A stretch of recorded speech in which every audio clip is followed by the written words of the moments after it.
Good evening and welcome to your most authoritative evening political show. We are coming to studios in Abelinkwe 48 Swanika Street here in Accra. We're live on Facebook at Pan-African Television.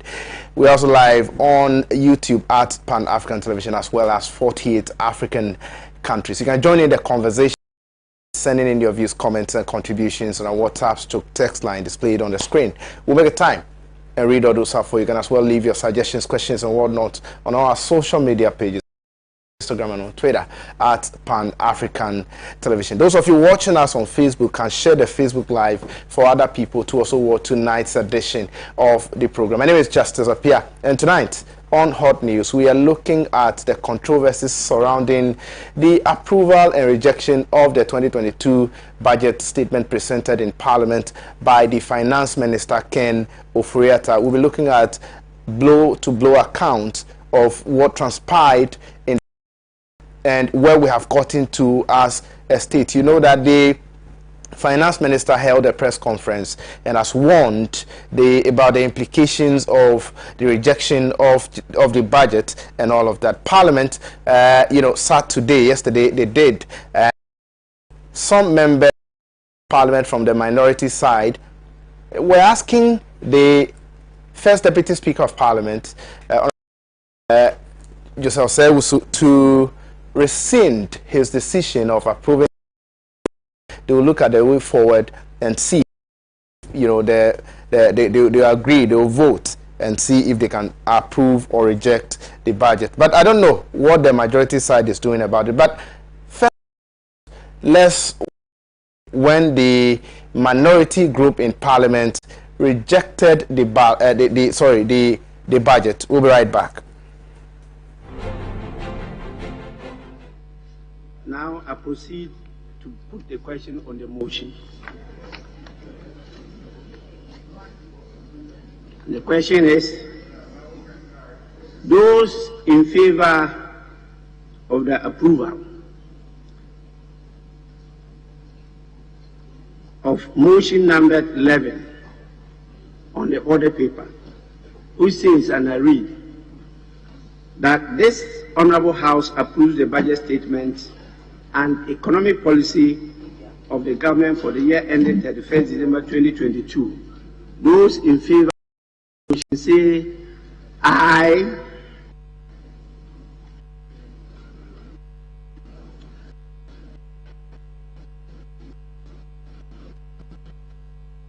Those against the motion say no.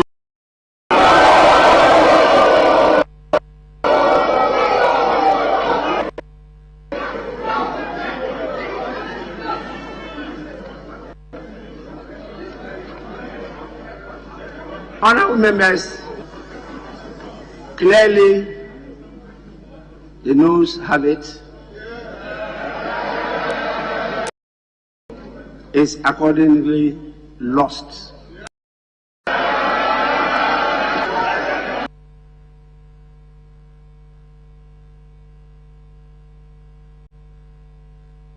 Welcome back. That was when the minority group in Parliament said the budget.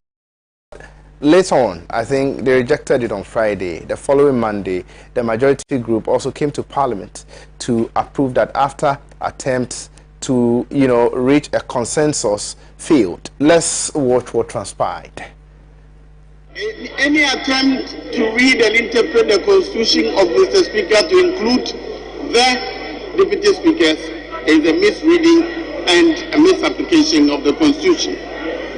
But when Mr. Speaker is not available, either of us will preside on the House. So can any other member, if necessary. Any other member can be elected by the House to preside. That member does not lose his right to be a member of the House. That is what our standing orders say.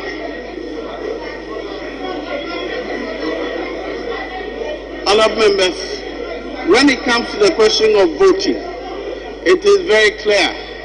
Anytime any of the deputy speakers or any other member elected to preside is in the chair, that member does not vote.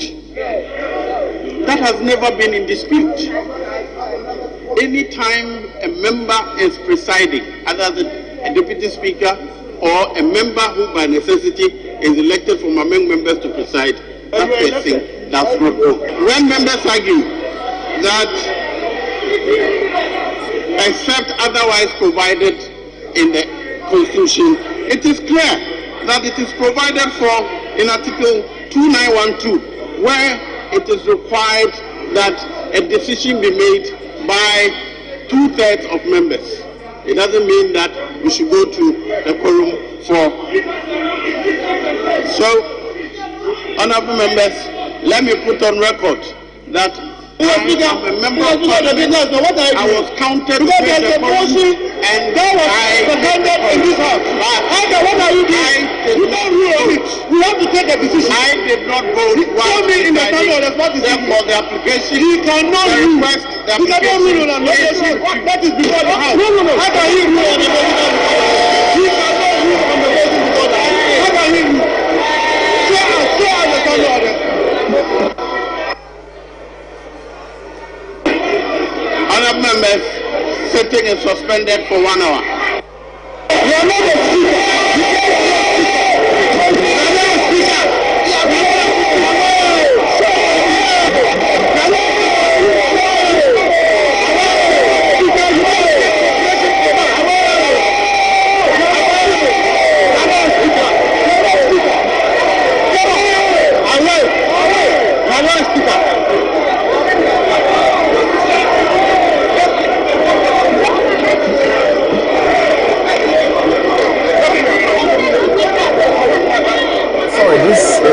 That was when violence broke out in Parliament over the decision by the First Deputy Speaker to justify his inclusion and justify the reason why he counted himself as the 138 members of Parliament on the majority group's side to approve, the budget. But yesterday, in Parliament, Member of Parliament for North Tongue constituency, Honorable Kujeto Ablakwa, raised some issues and asked the House not to pretend as if all is well with the budget. They need to address the fundamental issues before they proceed. Let's go and listen to him.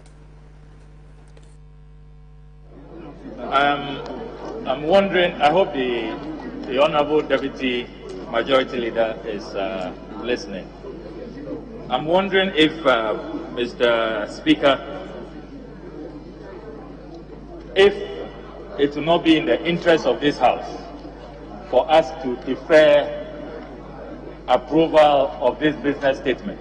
Because, Mr. Speaker, if you look at item number 3 on page II, Committee reports on estimates of MDAs and other institutions and related motions. This Business Committee report proceeds on the basis that all is well in this House about the 2022 budget. You know that all is not well. We are contending that the budget estimates, the budget policy and economic statement was rejected by this House. You are also contending that you have rescinded that decision. We filed a motion to rescind your decision, which we contend is still hanging. A vote has not been taken. But this business statement wants us to proceed to the next level, to deal with estimates, and then work towards appropriation, as if all is well. All is not well, you know that. So we should stop the pretense and defer this business statement and deal with the fundamental issue, which is what is the state of the 2022 budget? What is the state really? What is the position of this House, both sides of this House? Now, there is even a new twist which further muddies the waters. Modifications, which have been sent to the Speaker.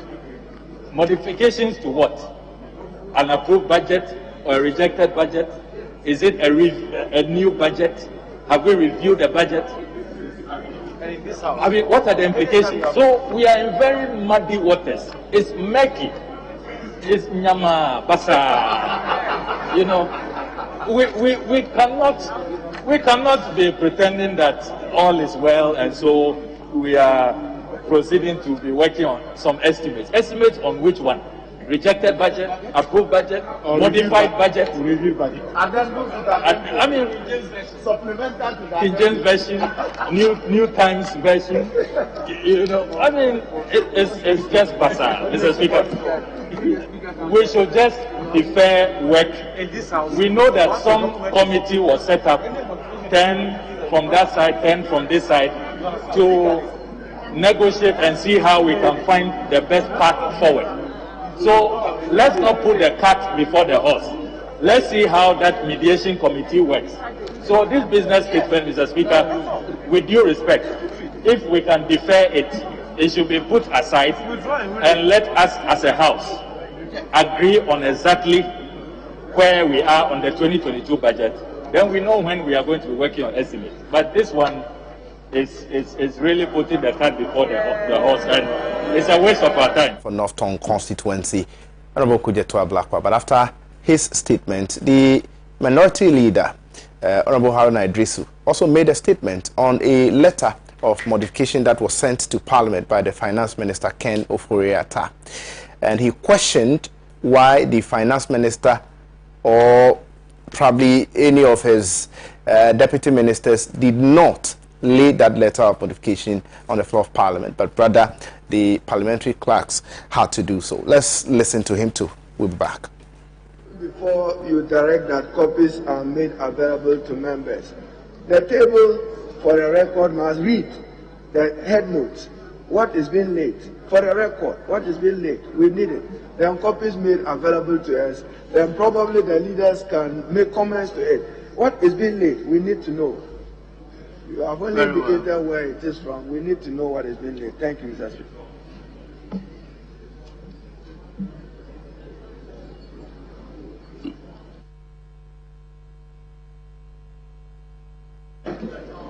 Notifications of the government's 2022 budget statement and economic policy.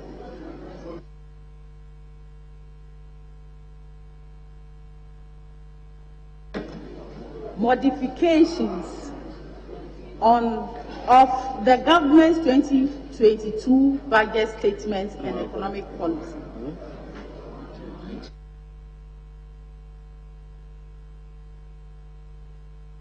Very well. Kindly make copies available to the leaders. Yes. Mr. Speaker, ordinarily, by our known practice and procedures, I have seen communication to the Speaker. You directed the clerk to so lay it.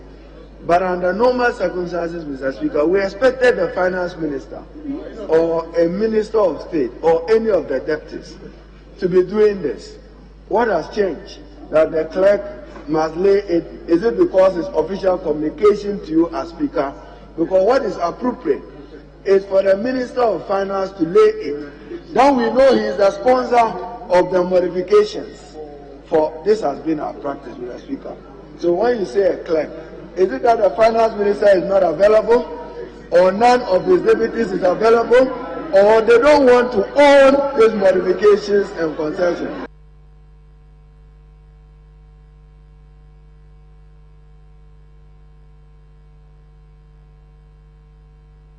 That was the minority leader, Haruna Idrisu. But finally, you know that the minority group in Parliament are asking for five components of a budget to be, rejected and some added to the budget. But among some of those things they are asking to be taken out is the Eka Energy deal, the Japa deal. They are also asking that government includes the tidal waves issue in the budget. They've also asked for the e-levy to be scrapped. The Finance Minister, Ken Ofori-Atta, however, said government has made concessions in the 2022 budget statement as part of consensus building around the policy document, but no consensus yet on e-levy. But today, the National Democratic Congress held a forum at Alisa Hotel, And the General Secretary of the party said that the National Democratic Congress is not against taxation or taxes, except that unnecessary taxes shouldn't be implemented to burden the good people of Ghana. Let's listen to him briefly. We'll come back for the discussion to start. There's been a misconception that NDC is against taxation.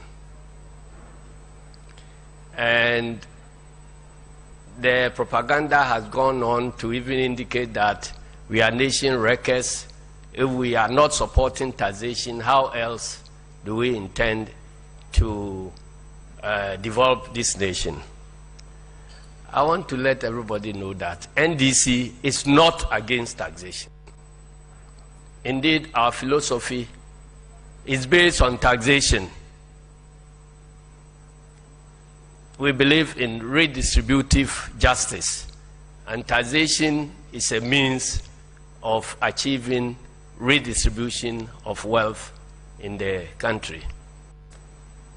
Our philosophy is hinged on the belief that once we have come together to live in one society, and we have different means, some will get rich, others will get richer, others will remain poor, whatever happens.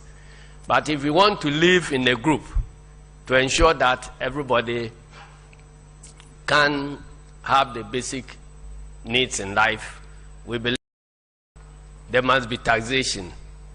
And our principle of taxation is each according to his means. So those who have bigger means will pay more than those who don't have. So whilst we are supportive of taxation, we are very conscious what type of taxation and how that taxation is implemented. Because if you put in taxation measure that works to put the greatest burden on the people who are already sinking, then you are not helping to build a welfare society. So our policy is that let us tax, but those who have the bigger means must bear the bigger portion of the taxation. And there are even people who cannot be taxed. They must be beneficiaries of the proceeds of taxation. So when it comes to government expenditure, we also believe that to each according to his needs. So when you are taking the money from each according to his means, and then when you are distributing to each according to his needs. So that is our taxation policy. So I want to debunk the assertion that NDC is against taxation. In fact, when we come back to power, we will continue to use taxation, but we will use taxation in a manner that we will achieve the objectives that we have set unto ourselves.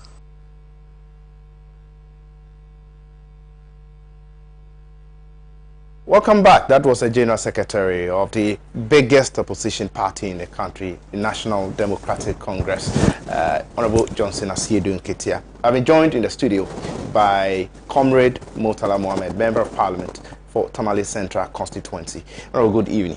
Good evening. Thank you so much for joining us. And thanks for the opportunity. And right. Smoke today. Right. you're in suit today. Today, exactly. It's a beautiful suit, actually. On my way here, Dongo called me and said that, you know, he went in Parliament when he went for the encounter. Yeah.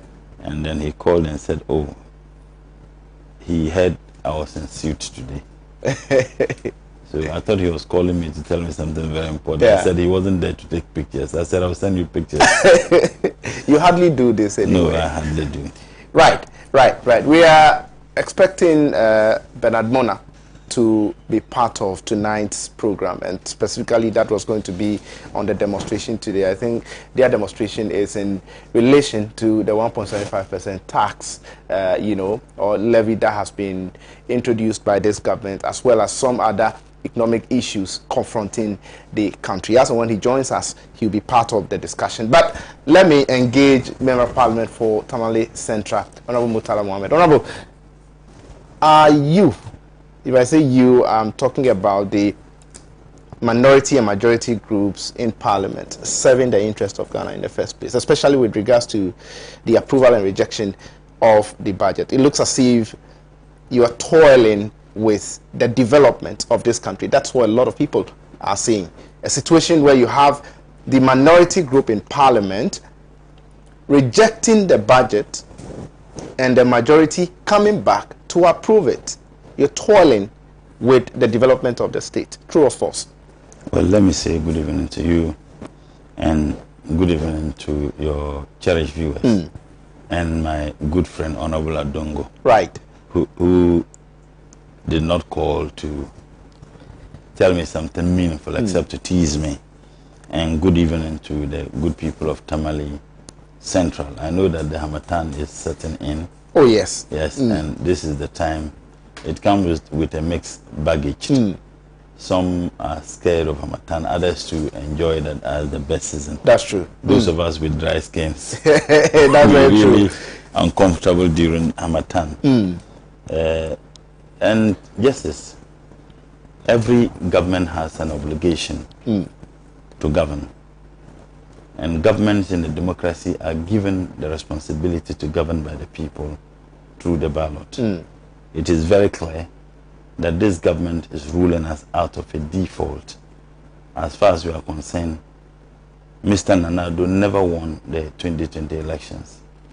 He appointed an activist of the MPP as the electoral commissioner and another activist of the MPP as deputy electoral commissioner. Everybody knows, except those who have just descended from Jupiter, that Jean Mensa has been an activist of the MPP and a family relation, as a matter of fact, of the First Lady.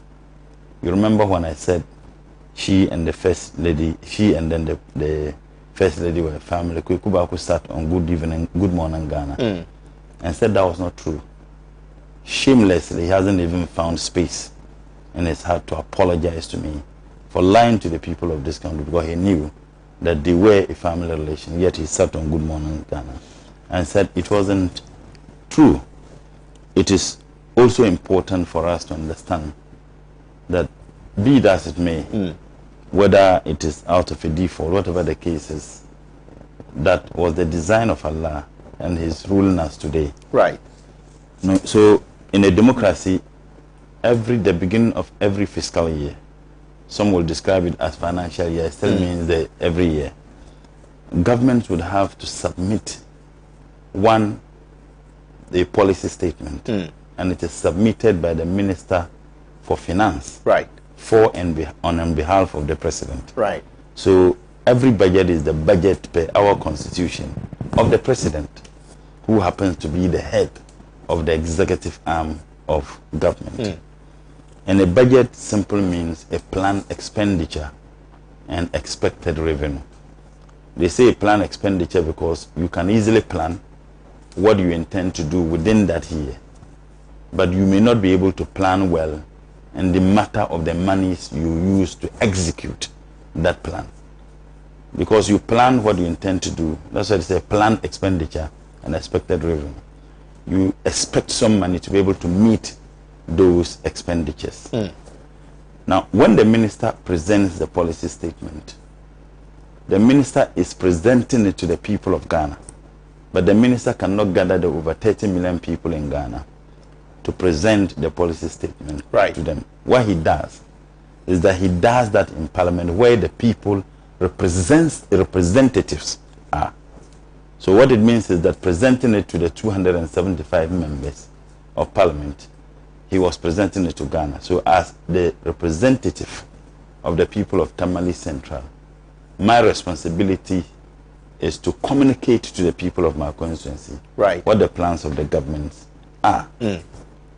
I get the sense that majority of the people in Tamale Central, at least those I've had interactions with, were against the budget. So if you go to the Hansa, when I was contributing to the debate for the policy statement, I called for the rejection of the budget in all its form. And I did so because of certain critical reasons. Now, when the budget is presented and it is debated upon, the last day of the debate, is what you describe as the concluding debate. We'll come to that. On what basis did the minority, or did you reject? Did you call for the rejection? Is it me budget? or what our leader? First and foremost, I felt that you made a statement on the floor of Parliament. That's why I want to talk about the last debate, the concluding. The minority group in Parliament has rejected the budget outright. That is what I'm coming What are your reasons? Yeah, that's what I'm coming. I don't want to reduce it to the reasons I gave for the rejection. Of course I can. But it resonates more with the reasons that was given by the leader of the NDC caucus. Right. In this case, Honorable Haruna Idrisu. Very well. So the last day for the debate is given to the leadership. We call it the concluding debate. Okay. And the person to start is the minority leader. And after that, the majority leader would also. In this case, we don't have a minority and majority. And the speaker reiterated same on the day this budget was rejected. We only have a minority group and majority. But for the purposes of the appreciation of the viewing public, that's why I'm using this two uncomfortable, terms to describe the NDC and the MPP. Right. So, in the debate, ministers were given 15 minutes. Chairmen of various committees and ranking members were given 15 minutes. And other ordinary members of Parliament were given 10 minutes in the debate. But when it came to the leadership, the Speaker announced that he was giving each of them 40 minutes. Honorable Haruna Idrisu ended up spending about 42 to 43 minutes. Honorable Chairman Sabonso was also given 40 minutes. He ended up spending over 49 minutes. Now, in the concluding debate of Honorable Haruna Idrisu in his submission, he called for the rejection of the entire budget. And he gave reasons why he called for the rejection. One, he raised issue of misrepresentation in the budget. Okay. In the matter of the Aker Energy. Parliament gave directive. And when they presented the budget, they lied. The Minister of Finance and this government lied and misrepresented the directive that was given by Parliament. And that was one of the reasons why I called for the rejection of the budget. Okay. So that was one. Two, one dangerous tax that people are not looking at has to do with the 15% increases in all fees and charges. For me, it's even more dangerous than the e-levy, which is the Baumia levy. Okay. The 15% adjustment or increase in fees and charges simply means that your driver's license that you renew is going to increase by 15%. Your hospital bills are going to be increased by 15%. The students in the universities and other public institutions, remember, if you are watching this program, President Nana Addo is saying that next semester, if you are a continuing student, your fees is going to increase by 15%. Let's do a 15% of 2,000 Ghana cedis or 1,500, and that is monumental. Your hostel fees that you are paying in hostels belonging to the state, that you are paying as a student, is going to increase by 15%. The libraries you are using that belongs to the state, where you needed to make some payment, is going to be increased by 15%. Those in teacher training colleges, nursing training colleges, community health nursing, the HATs. Remember, President Nana Addo is saying that your next semester fees is going to be increased by 15%.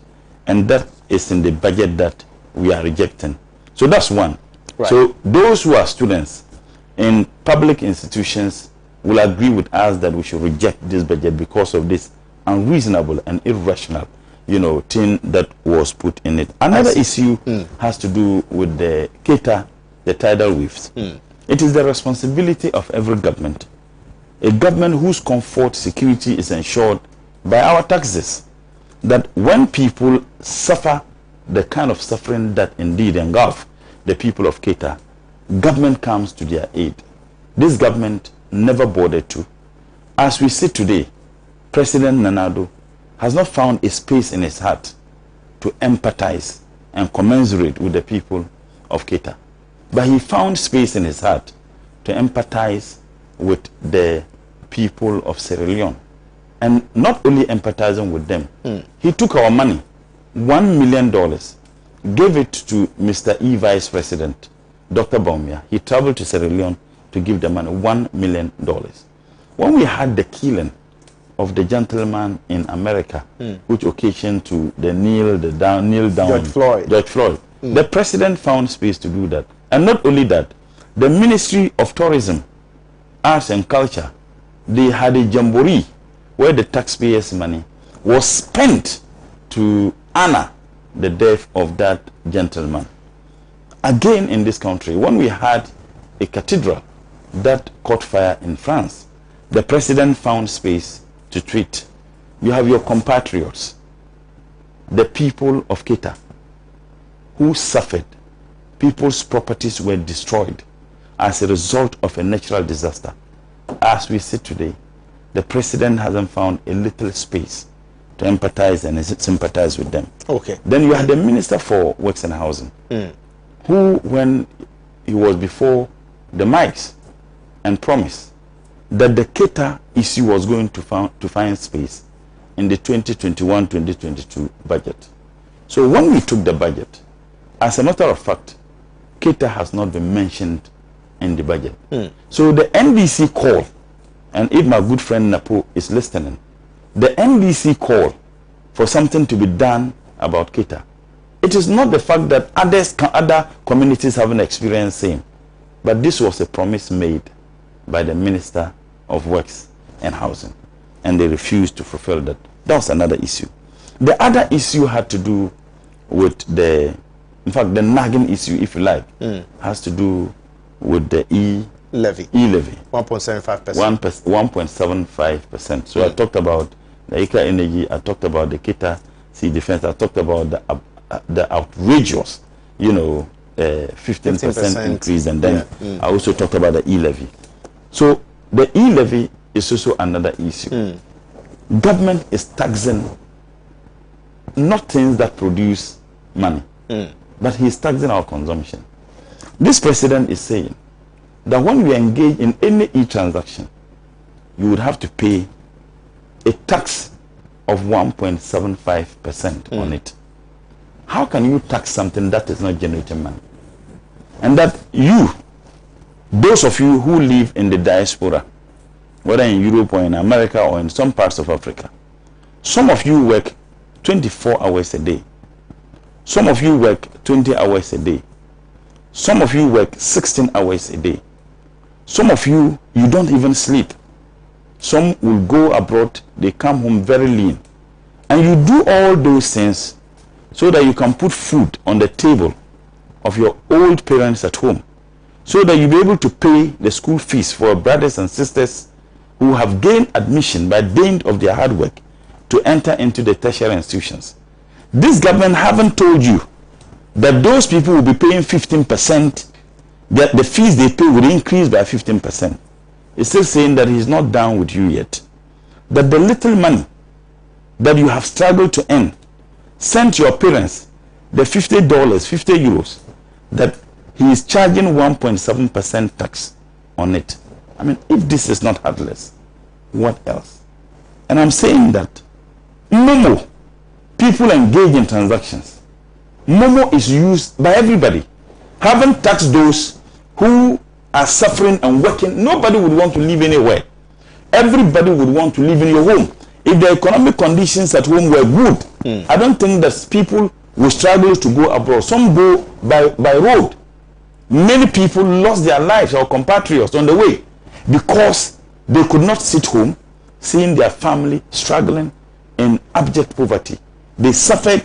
Some of you sold properties of families to travel abroad just because you want to take care of home. The president is saying no. Whatever money you send there, you pay taxes on it. And as if that was enough, the school fees you pay for your brothers, your sisters in other schools and tertiary institutions, the president says they'll be prepared next semester. If this shambolic of a budget is approved, you'll be paying 15%. The fees you are paying will adjust or increase by 15%. And then Momo, I heard the minister, a deputy minister of finance, we are told. We'll come to that. But let's go back to the legality or otherwise. I just want to build on the reasons why we are rejecting. I'll come to those issues and what happened in Parliament. Now, if you look at the Momo, the president says And you had that Minister of Communication, what's her name? Esther also. With arrogance. This woman sat on national television and said that if you can do a memo of 100 Ghana cedis, you can claim to be poor. Yes. A day. Yes. The charges is not that you must do 100 each day for month. Once you do 100 Ghana cedis plus, if it is 102 cedis, you pay the 1.75%. What is the definition of a rate? That's what I'm saying. And her explanation. I'll give an example. That if you can do a memo of 100 Ghana cedis, you can't claim to be poor. What impudence! You have cleaners who work in our various ministries and agencies. Right. You have casual workers who work in this state ministries and agencies. Some of them earn 600 Ghana cedis a month. So assuming that I'm a casual worker and I work in the Ministry of Communication, and at the end of the month they pay me 600 Ghana cedis, and my old woman is sick at home and they need 300 Ghana cedis or 200 Ghana cedis to save the life of that old woman of mine, or my father, or my brother, and I make do of 200 Ghana cedis out of my 600 Ghana cedis a month, Esla says I can't claim to be poor. And what logic is this? Where has empathy gone to? So if you can do 100 Ghana cedis, more than 100 Ghana cedis, you are not poor. And I'm saying that, I'm not the example I just gave you. Esla says that you the one who has taken 200 out of your 600. And when you do that, you may not be able to take care of your trotro from home to your work for the month. Because you did that, you could not sit by to allow your old mother or father die. You've done that. Esla says that you can't claim to be poor. Then you have my good friend, Honorable John Kuma, who also explained, that yes, it is not on anything, anybody who does any momo above 100 Ghana cedis, that you cannot claim to be poor, and therefore the 101.75% would affect you. And again, there are instruments of taxations, and anybody who did economics, even at the SSS, I taught economics at the SSS. It is regressive. It could be progressive, it could be proportional, and it's regressive. And now, if you look at that, they say no, it's about the rich. When you unnecessarily tax businesses, it affects the growth of those businesses, and they will not be able to create the needed jobs that you're looking for. For example, a businessman living in Accra, I have a business partner in Kumasi. I am supposed to send 100,000 Ghana cedis to that business partner in Kumasi for the purposes of paying goods that he or she delivered to me. And I go to the transfer Ghana cedis. Mind you, with the 200 notes, 100,000 Ghana cedis just in a small bag. Then I decide to go to bank to transfer the 100,000 Ghana cedis. Do you know the percentage of tax I'll be paying? The 1.75%. Apart from the fact that I'll pay bank charges, I am going to pay 1,750 Ghana cedis on the 100,000 Ghana cedis I'm transferring to my business partner in Kumasi. How much is a return ticket from Accra to Kumasi? 700 in and out. And you think I would want to pay that 100,000 Ghana cedis through the bank? No. I will jump in the next available flight, go there, and perhaps have direct contact with my business partner. We've now seen so they want to so that is the reason. And I think that you also mentioned the Japa. No, Japa was also another. I mean, it's a fraudulent thing that is then put there to perpetrate family's money, so that the Nanado's family will be richer than everybody in this country. Japa was opposed by everybody. It never made any sense. They put it in there. But let me make this last point on the e-value. Okay. There is an aspect of the e-levy that people are not even realizing. At the end of the year, they will charge you taxes on your wealth, on the e-levy. What government is going to do is that at the end of the year, all the Momo transactions you did, government is going to calculate all and charge you over 30% tax on it, and to be part of your tax obligation. That is what this government is doing. So apart from the monies that you pay for your transactions, at the end of the day, government will calculate your entire Momo you did for the year and charge you 30% tax on it, you think that people will do momo? Very well. I have listened to people interviewed and they said that, look, momo operators, that people are no longer doing momo. But let me come to the legalities. Yes, or otherwise. Now, this particular thing, Parliament, in fact, and I'm here with the standing orders of Parliament. Very well. The work of Parliament is done with 3 things. We transact business in Parliament in accordance with the 1992 Constitution, the standing orders of Parliament, and practices, or you can describe them as traditions. Right. But those practices, all the provisions in the standing orders, must not contravene any provision in the 1992 Constitution. Okay. Mind you, the standing orders were generated from the 1992 Constitution. So if you go to Parliament, so after the budget is read, now when you read, is concluded, the debate, minority and majority, then the only thing left for the Speaker is to do what?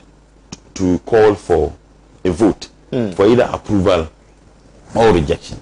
But on that day, the Speaker still gave, and this government should be thanking Honorable Bagbin, gave the Minister of Finance the opportunity to come and pray.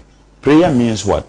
You come with new issues, address the concerns of people that they have raised and the way forward.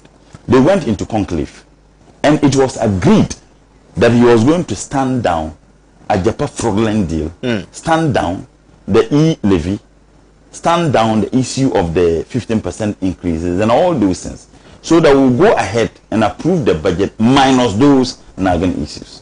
When the Minister of Finance came to Parliament, in his usual condescending attitude, refused to do so.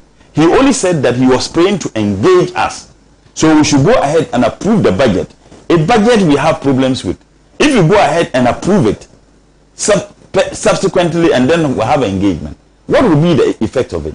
And you said no. We didn't. We were not stupid to do what the minority voted. So we said no, and the Speaker then put a question to that. We should vote whether we agree with the Minister of Finance that we approve the budget and then go ahead with the engagement, or we refuse, we disagree with him. Now when he put the question, the no was louder than the yea. Now the Speaker said the no is louder than the yea. Then the deputy minority leader, my good friend, Afenya Markins, deputy majority leader. Sorry, deputy leader of the MPP group. He challenged the ruling of the Speaker. The ruling of the Speaker.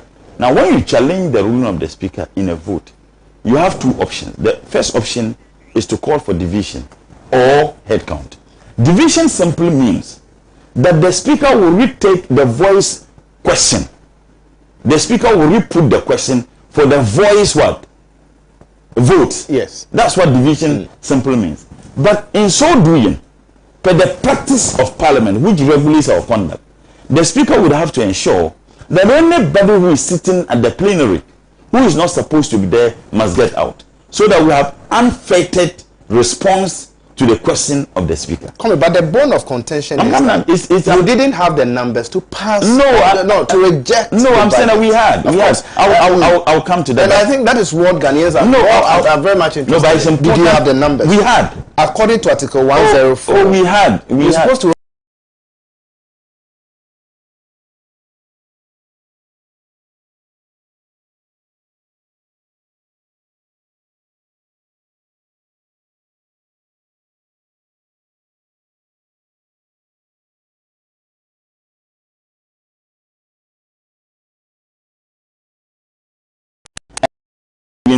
Practice in Parliament, the Speaker would ensure that anybody who is seated in the chamber or the plenary and is not supposed to be there, you all leave, so that the question can be put, so that we all, including the one challenging it, will listen to the response. Appiah could have called for head count.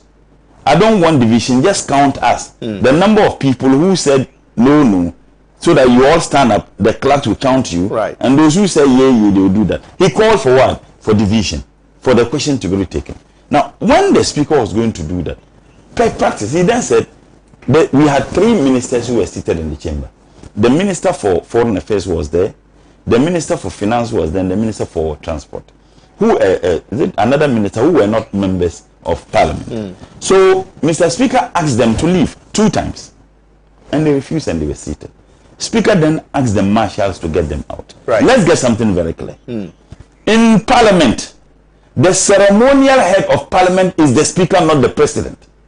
So if His Excellency the President finds himself in the Parliament of Ghana, he is compelled by law to obey the instructions of the Speaker. The Speaker is the head of an arm of government. Powers checkmate the conduct of the executive, just as the executive checkmate the conduct of the legislature and the judiciary, vice versa. So anybody who is in Parliament, whether the President or the Chief Justice, must respond to the dictates of the Speaker. Let's get this very clear. Right. So even if it was President Nanado who was in the chamber, he needed to respond to the dictates of the Speaker. In the legislature is not under the beck and call or under the jurisdiction of the executive. So those who are so ignorant and are saying that he didn't have the power, he treated the minister with disdain, that minister ought to have respected the directive of the Speaker. When he asked them to leave first, they were seated. He asked them to leave second, they were seated. He was right to ask the marshals to get them out. Fine. If the President is there and the Speaker asks him to leave, he refuses, he can authorize the marshals to get him out. That did not sit well with the majority I'm coming. group. They I'm walked coming. down. Just went ahead to approve. let me flow so that you get it. Right. Now, when that thing happened, We don't have my time. that's why the interjection. When that thing happened, you had the General Secretary of the NDC who was seated at the public gallery. He wasn't the only person. There were other MPP people who were seated at the public gallery. The public gallery is opened to citizens of this country. So a truck pusher at Agboglushi can decide today, I want to witness what happens in Parliament. When he comes there and that place is not occupied, no one can prevent him from going to witness what is happening in Parliament. Journalists were known MPP guys who were sitting there. So when they did that, you had a level 100 member of Parliament who is still rudiments of the who commandeered the entire people to leave. You know why? The MPP sometimes they behave like a spoiled child who is prepared to mess up the cake rather than sharing it with anybody. You see, why they left? They knew they didn't have the numbers. And they knew that if the voice vote was retaken again and they challenge again, the only option left for the Speaker was going to do the head count. So if the voice vote is taken and then you don't agree, then you ask for head count. And head count, we had about 137 members. How did you know that they did not have the numbers? They didn't. I can tell. Justice Appiah wasn't there. Justice Appiah wasn't there. And if you check the proceedings, the vote and proceedings of that day, the 26th of November vote and proceedings, 275 members were present and registered. The only member who was absent, 274 members were present and registered. The only member who was absent as captured in the official document of Parliament was Justice Appiah. So they knew that Ajua wasn't there. And if Ajua wasn't there, they were going to have 137 because the independent is seated and voting with them. Right. We're going to have 137. By these standing orders, any motion that is voted upon and the vote had equal numbers, that motion is deemed to fail. That is also captured in the standing orders. Article 104 of the 1992 Constitution. Yes. So they knew that Justice Appiah wasn't there. So if they challenged the voice vote and called for division, and the division was going to give us the same reflection, the only option left for them was going to be head count. And in head count, there will be 137, will be 137, and that means the budget would have failed, because that is what the standing order says, and that is the same thing as captured in standing order 1093 and also article 104. So that was the reason why they walked out. So that's why I said they behave like a spoiled child who is prepared to mess up the cake than to. So they walked out eventually. So when they walked out, we have a quorum for decision making, and we have a quorum for business commencement.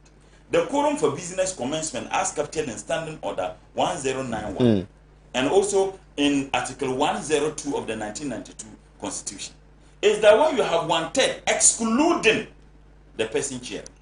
Right. So when you have 1/3 in Parliament, the number is about 92. So when you have 92 members of parliament, it means that you can commence business. Right. But you don't need the same quorum to vote. To vote. You need Voting half is of just parliament. half of parliament. You're right. But at the time they were leaving, and they says, if you read Article 102, it says half of the members of parliament present and voting. They didn't say all. Is it 102 or 104? 104. Yes, 104. And voting. Yeah. I can decide not to vote. They didn't say all voting. I can decide not to do what? Not to vote. But to them, at the time you were voting, they were not present. They were not in the house. They left. They don't need to be there. Every member of parliament, when you go to the chamber, we sign. We don't sign at the lobby. We don't sign in our offices. In fact, if you are observing proceedings in parliament, you realize anytime we are seated, you find officers going with forms for us to sign. Right. They bring it to you to sign, and the moment you sign, you've registered your presence. Whether you went to the washroom and voting is done or not, it is binding. So they all sign, and per the vote and proceedings of that day, which we receive the next day, indicated, on Tuesday, indicated that 274 members. So we met the quorum for commencing business. We also had the quorum for voting. So when they walked out, nothing precluded us from taking voting. And two, Professor Makokwe has a ruling, and that's why I said Parliament is guided by not only the Constitution and standing orders, also practices, in which the NDC walked out. They went ahead and voted, and his ruling was that once you have registered and then you walk out, it doesn't prevent Parliament from taking this. You have challenged their decision to also come back to approve that.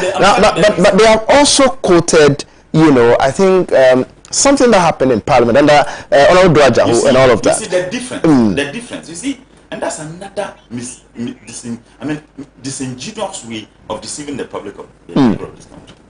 The only person whose ruling guides the conduct of Parliament is the Speaker, not the majority leader or the minority leader. So when you have a majority leader or a minority leader debating and making a point, you can't quote it one day and say that there is a tradition. At the time when Honorable Bagby made that argument, he wasn't the Speaker, and the Speaker ruled against that position. So it is when the Speaker's ruling is what guides the conduct of Parliament. Is there like the Supreme Court or a court of competent jurisdiction? Then you have a court clerk who expresses an opinion, and one day someone says that, oh, a court clerk at the High Court said this. Does it even make sense? Currently, only quote what the judge at that time said. So the reason is that the difference between what I have cited and what Bagbin said was Professor Makokwe was the Speaker and made that rule. But the point I just want to make. When so we had quorum to commence business, we had quorum to vote. On Tuesday, in fact, they called for meeting on Monday. And our side selected a team. Honorable Haruna Idrisu, Honorable Mutaka. The team. I'll come back. So I'll give you just 10 minutes in addition to wrap up properly. 10 minutes. Our time. That's why I want us to delve into that. The team was led by Honorable Kofi. Now, they were supposed to meet on Monday. Our people waited on Monday. They never came.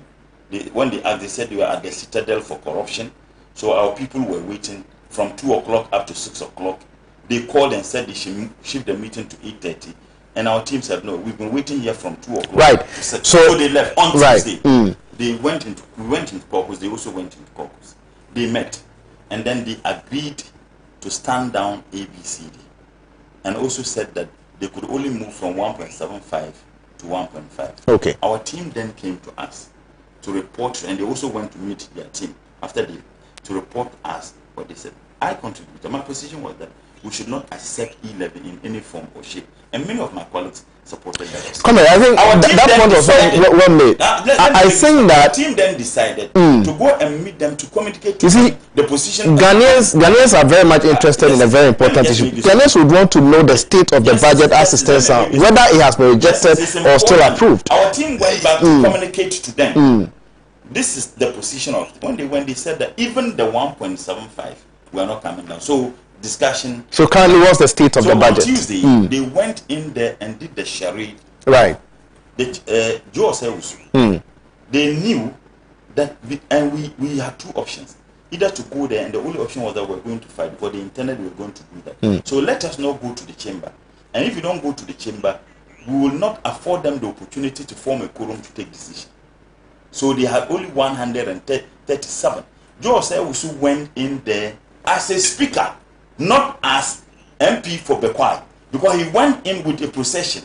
And at the time he was making those ridiculous pronouncements, he was making the ridiculous pronouncement whilst he was seated on the chair of the speaker. If you check Article 104 says that except otherwise provided in this constitution, go and read Article 102.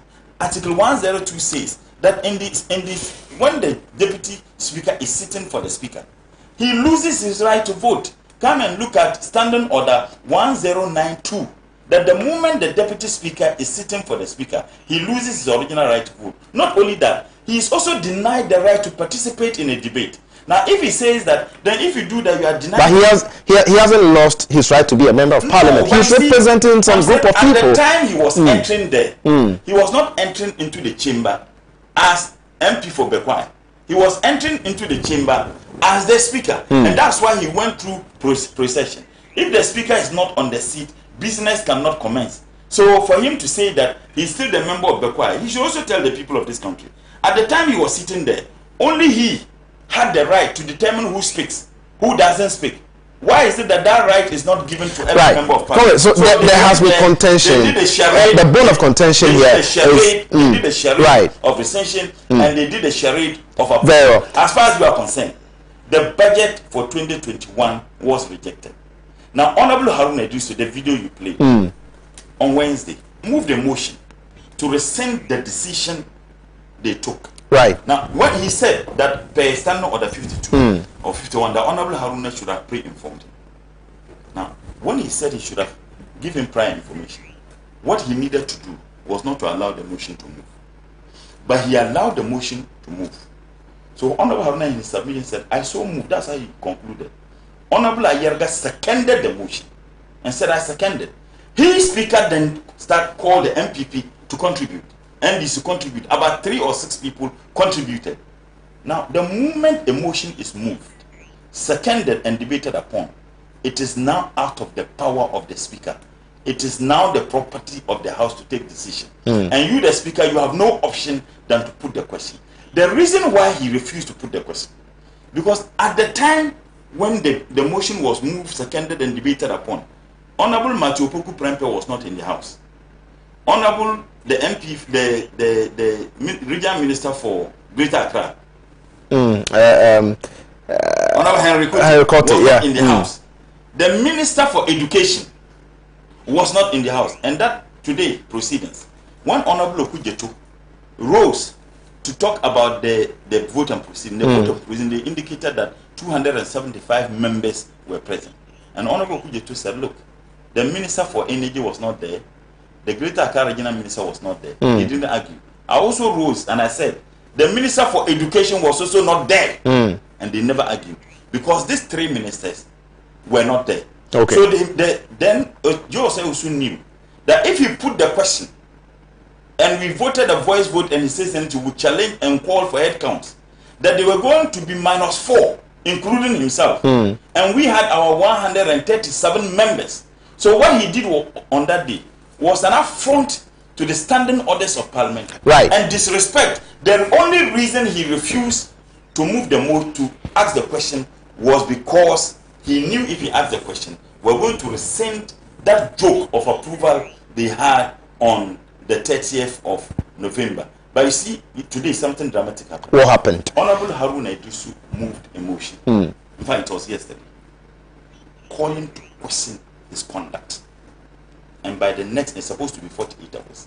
If you are a deputy speaker and your conduct is called to question, if I were him, I would resign. And that thing, by tomorrow or latest by Friday, it should have matured. And we will vote on it. If you have a speaker who sat there and even at a point he said that I'm not the speaker, yet he was sitting there, and you listen to people, they say you are denying the people of Bekwai. You are denying the people of Bekwai because he has powers that any other member of Parliament doesn't. And the standing orders of Parliament in 1992 was vilified. So the NDC position now is that as far as we are concerned, no budget was rejected. The budget for 2021-2022 right. was rejected duly so. And what they did on that day was a share. Now, what's the way forward? Because according to the finance minister, I'll read this out for you to hear. He says, concessions in the 2022 budget statement as part of consensus building around the policy document has been made. The concessions include the exclusion of mineral royalties, collateralization in the Japan royalties deal, the earmarking of about 10 million to complete feasibility studies and engineering for coastal communities adversely affected by tidal waves, as well as the introduction of measures to avert any hardship that will result from the planned reversal of the discount policy on benchmark values. Now, the minority group in Parliament would look as being reluctant in getting the budget approved if all these concessions have been made, and still you are contending the budget. It's a house of record. That's one thing people must understand. What happened to the letter of modification that was laid in Parliament yesterday? That's the biggest joke. Parliament is a house of records. Now, even on the day they did the chariot of approval, they said that they should approve it with mindful of the concessions. Nobody knows the concessions. Now, if you have concessions to make, right, you come with an extract. That concessions must be factored into the budget. What they are afraid of, they are running away from changing the budget, because one slightest change would destabilize the entire composition of the budget. Are you getting the point? So, for him to say in any case, even he writing to the speaker was wrong procedurally. The budget is the budget of the president. The person who should write to speaker in the matter of the president's budget, which was presented by the minister, and amendment therein is not the Minister of Finance. It's either done by the Chief of Staff or Secretary to the President. So for him to do that, we are saying that we want to see a changes of it in the financial statement. What they submitted was nothing but a joke of a document. I'll give you a last classical example. Right. The reasons why I objected to it. If you check in the budget, the provision they have for NAPCO is 580 million. The 580 million includes administrative costs. And the minister told us that they are engaging once again another 100,000. I have been stating on your program that they never engaged 100,000. They lied. Right. Now the president figures are different from the NAPCO boss's figures. And the NAPCO boss's figure is different from the minister's figure in the budget. The NAPCO boss says they provided 117,000 jobs. The president says 92,000 jobs. The minister in the budget says 100,000 jobs. Two of them must be lying to us.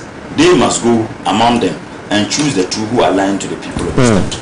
Now you have that you are engaging another 100,000, and the budget line for NAPCO in the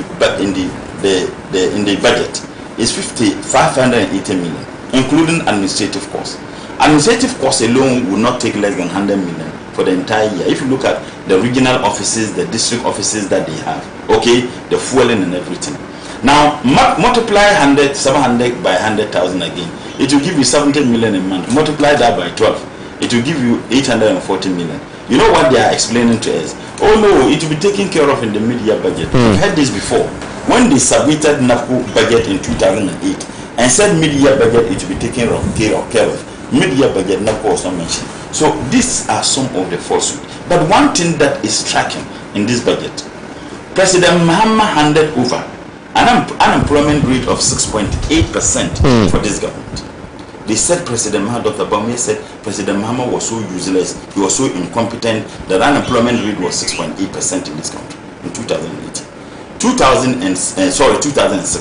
2017, the unemployment rate dropped from 6.8 to 6.7. And remember I told them that it wasn't as a result of the work done by the NPP government. It was as a result of the policy intervention by President Mahama to create the needed job that occasioned the reduction from 6.8 to 6.7.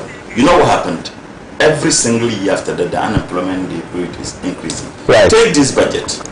Unemployment rate in the financial statement is 8.4%. Okay. And youth unemployment is outrageously 12.6%. That is how this government has sunk this country. Last point.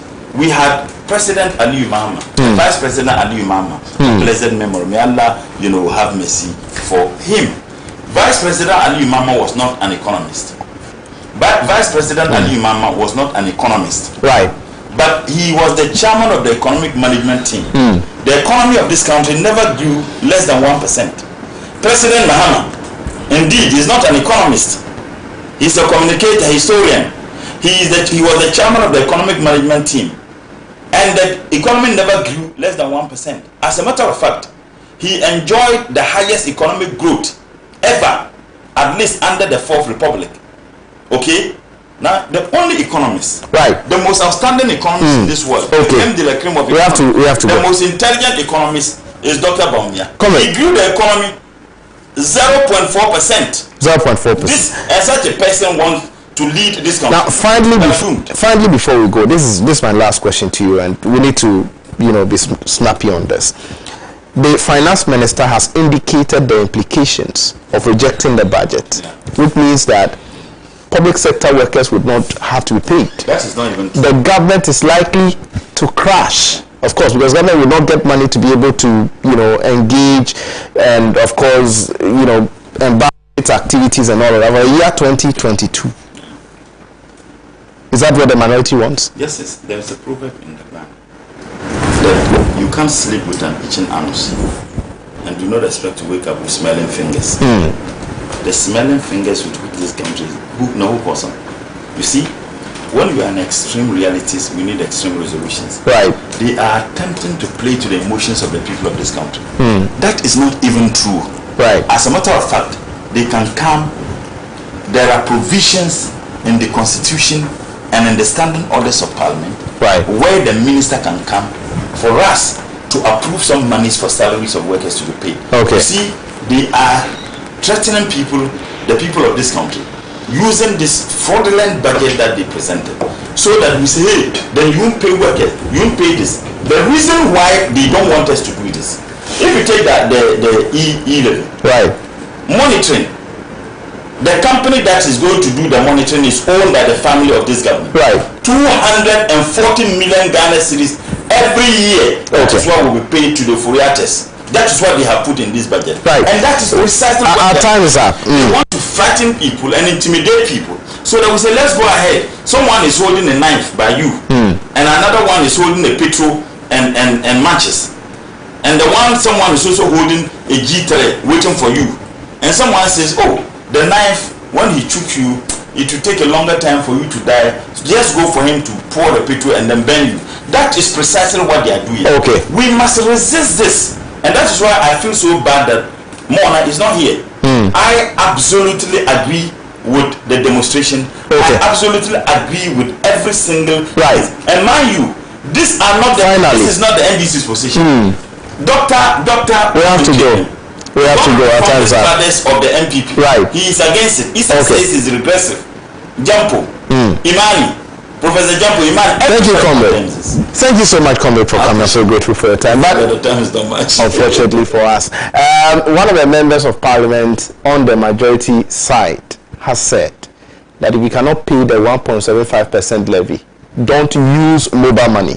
Stop using mobile money. It's as simple as that. That's what he said. And I'll show that to you right after the program. Yes, he said it. He said it categorically. That if you cannot pay the 1.75% e-levy, then please stop using mobile money. It's as simple as that. This is the time our last on the program. My name is Justice Appiah, and the show has been hot news. Unfortunately, Bernard Mona is unable to join us on the program, but make a time with us same time tomorrow. Goodbye.